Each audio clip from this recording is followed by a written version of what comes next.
here, Professor Chess Videos. We are back with some more Pirc Defense. Now, I've shown you a few games where white beats up the Pirc Defense. Let me show you a game where the Pirc Defense really wins out. This is a very unusually well-played game. An unusual game how he does this. I find this out of Boris Gulko's book, Lessons with a Grandmaster. Really good book. His opponent is Brown, who is playing white, and this is Gulko, who is playing black. Let me work through a few of these moves, and then and Gulko's lesson on this, he really goes into some in-depth analysis, which I'm not going to have time to do in this video, but I'll just more or less show you the game and give you a couple of ideas that really show how to make the Pirc defense work if you're black. This is one possibility. In chess, of course, the possibilities are up into the quadrillions, and I'm not even exaggerating that number. It's past billions, trillions, into the quadrillions, and quintillions of possible moves. So, virtually inexhaustible, as Tigran Petrosian said so properly. Look how fast Gulko goes to the e5. Now, this is a hint for those of you who play the Pirc. This is one of the main key squares that you really have to, in order to take the attack to the opponent. We saw in the last game, Fischer versus Banco, that Fischer ended up being on that e5 square. Here, just on the third move, Gulko was going at e5 already. So Gulko's in a no-nonsense fighting mood. He does not want to be overrun by a magnificent white center. So he's going to try everything he can not to do that. I just knocked my king off of my chessboard. I must have resigned that game down there. So d takes d5, and then d takes e5. So we're not going to get a strong white center in this game. Gulko wants very clearly to take care of that. Whoops. The queen takes the queen. The king takes the queen. So already, in this interesting Pirc defense, on move 5, the queens are off the board. Gulko can't castle. Very interesting. Now, white begins his development, and so does black. And bishop to c4, which is a very interesting move because it's hitting the weak f7 square here, right? And the bishop comes up to e6, saying, I'm going to cover that weakness and possibly exchange bishops. And in fact, he does exchange bishops. Bishops takes the e6, f takes the e6. So Gulko, within the first 8 moves, using the Pirc defense, has eliminated several weaknesses that black is saddled with by white's play, especially if he takes on the Austrian attack. There is no huge white center yet, is there? No. He eliminated the weakness on his f7, but he's doubled up the center pawns, but these are center pawns. You must understand they give excellent support to the center here. As such, those aren't a weakness. Don't just think automatically double pawns equals weakness. That's not necessarily true. So this is fascinating. In just eight moves, Gulko has done extremely well, and the queens are removed off the board. Very interesting ideas here. The continued development, bishop e3, absolutely. Knight c6, absolutely. Grandmasters, man, studying their games are really interesting to watch.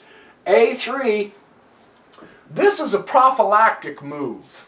That is a waiting move, a preventative move. He is stopping the knight from coming into here and the bishop from coming into here.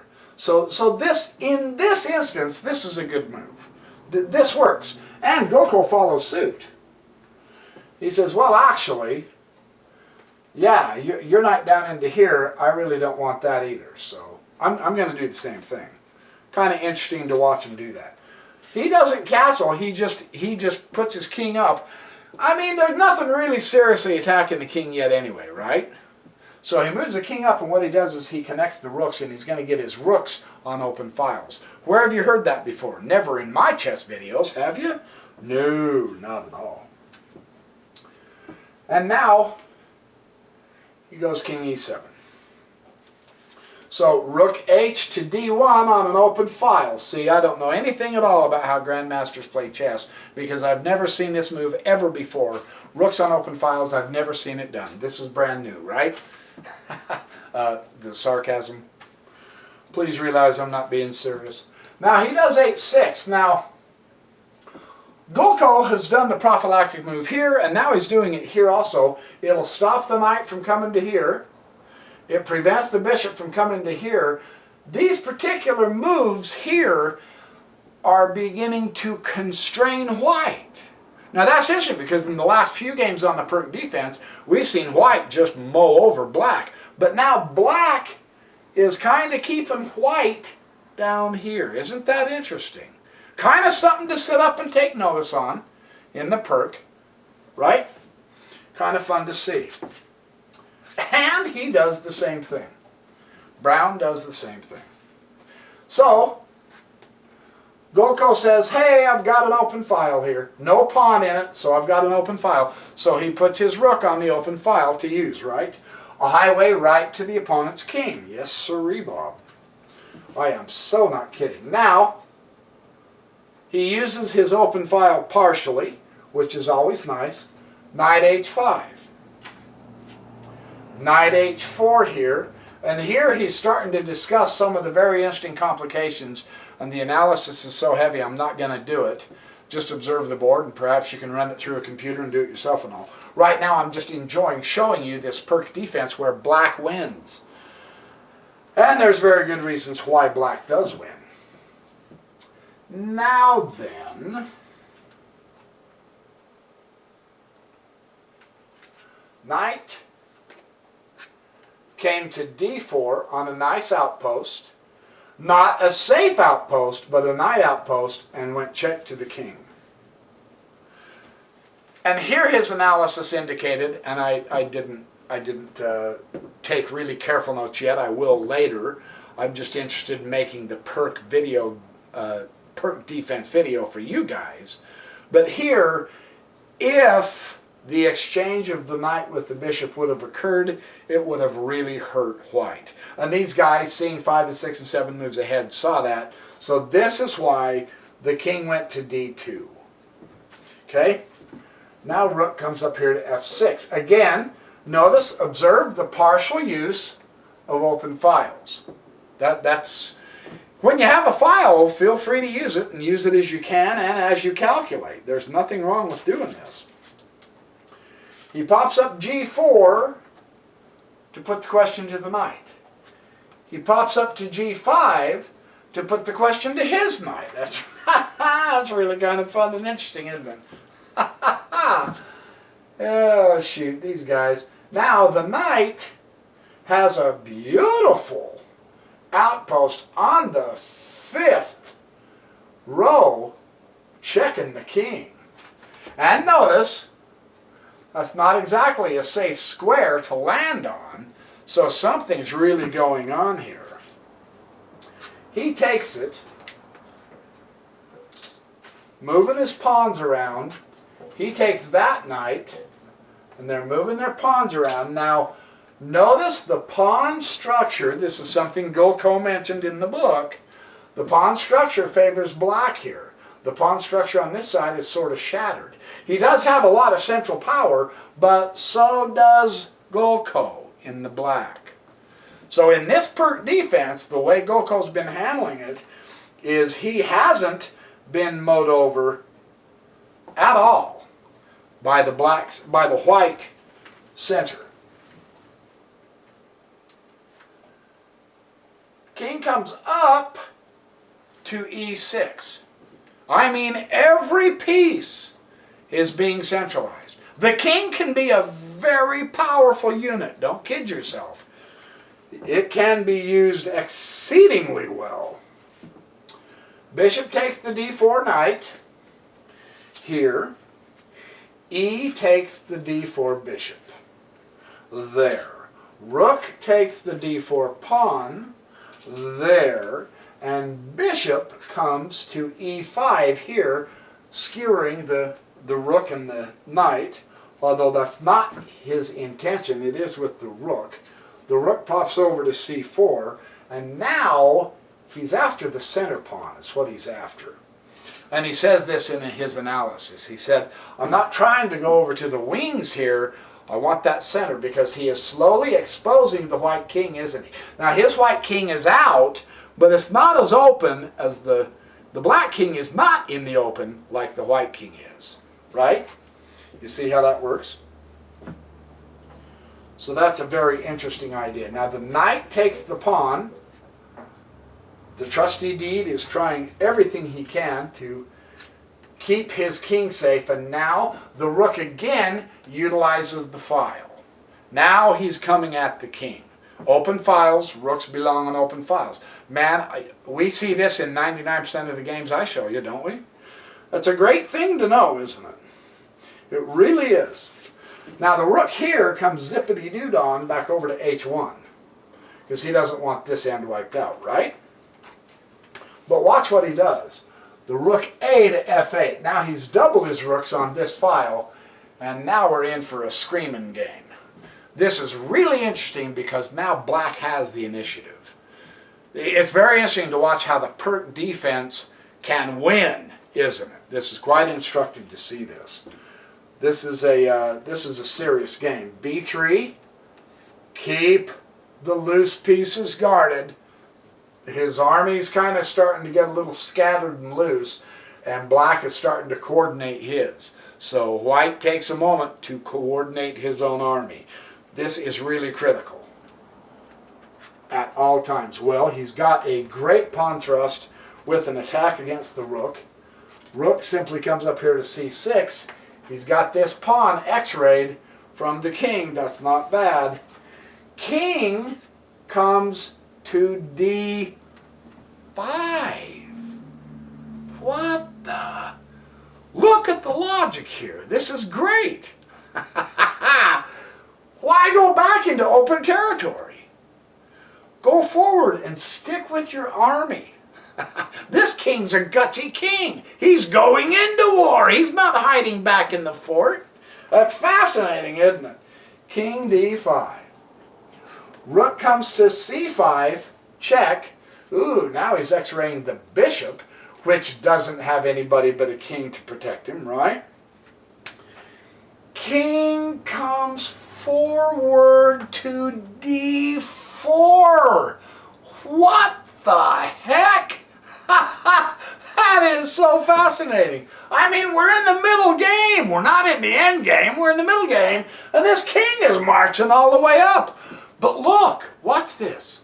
This is what is so fun about this game. He really does have 1, 2, 3, 4 powers he's using. 4 pieces. Not just 3. Not the rooks and the knight, or the rooks and the bishop. The rooks, the bishop, and the king. That is fun stuff, isn't it? So, well, you go, well, yeah, he's going to get checkmated. Not Golko. Golko's one of the good ones, man. Yeah, well, c3, check. Now what, smart aleck? King takes the knight. Now I'm going to have to be careful how I do this so I don't lose my place, because this ending is spectacular. So, rook comes to e1. Now you bring your rook back over. What he did, Golko says in his book, when he dodged over here, when he put the king in the center here like this, he was attempting to lure the rook away from the h-file so that he could come and take those 2 pawns. And you go, huh? Golko was seeing so far ahead in this game, it's important for him to get rid of these 2 pawns so that he can win this game. And he's going to do that. And he's doing that by using his king as bait for the rook. He's using the king as bait. You heard me right. This is astonishing. Chess does not get better than this. King f4. I love it. Now rook takes the bishop. And you go, wait a minute, is that price worth it, losing the bishop? Just watch him operate. Rook takes f2, check. Okay, one pawn down. Now rook comes to e2 to block the check. He's willing to trade off the rooks. He's got a pass pawn here, though, so he's got to be careful, right? Rook d8, check. Again, the open file. Isn't that interesting how open files work? King dodges down to e1, and now he's questioning his rook. Rook comes up here to f3. Rook goes to e6. Nice fork on the pawns. Man, if he can start eliminating pawns, he's got his other rook over here. If he can eliminate pawns, he can rush pawns up here, because Gokul does have a pass pawn here, and he is going to get these pawns. Now you can see that. You can certainly see that. Well, rook comes right up here to d6. I mean, just because the guy comes up here and threatens your pawns doesn't mean you have to give them to him. Now it's Gokul's turn to say, well, I'm willing to change the rooks because I want to keep those pawns. This is great chess. I love how when chess is played this way. Well, the rook takes the rook. He said, okay, I'll trade the rooks. Granted, it does give him an isolated pawn on d, and the majority of pawns is here with the rook escort. He's threatening the rook at this point. So he simply dodges up to c6. And now you go, well, what did that accomplish? Because now this rook can start plucking off pawns all over the place on that. Just watch. Rook takes h3. Now we're beginning to get to the end. Rook takes d6. You're saying, holy cow, here we go. Rook takes h5. We're getting to the end. You got rid of those pawns. Rook takes a6. It's logical, of course, that he goes this way to start taking the rooks, the pawns, because his pawn majority is here. So there's no question if Brown can survive. He's got passed pawns. He'll have a race for the pawns if Gokul doesn't beat him to it.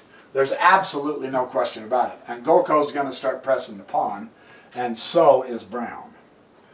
And he goes ahead and takes the pawn. B takes a4. Why not? Keep it just as safe as you can. B takes a4, but now it's a virtual shoe-in that he has two passed pawns, right? G comes to 3.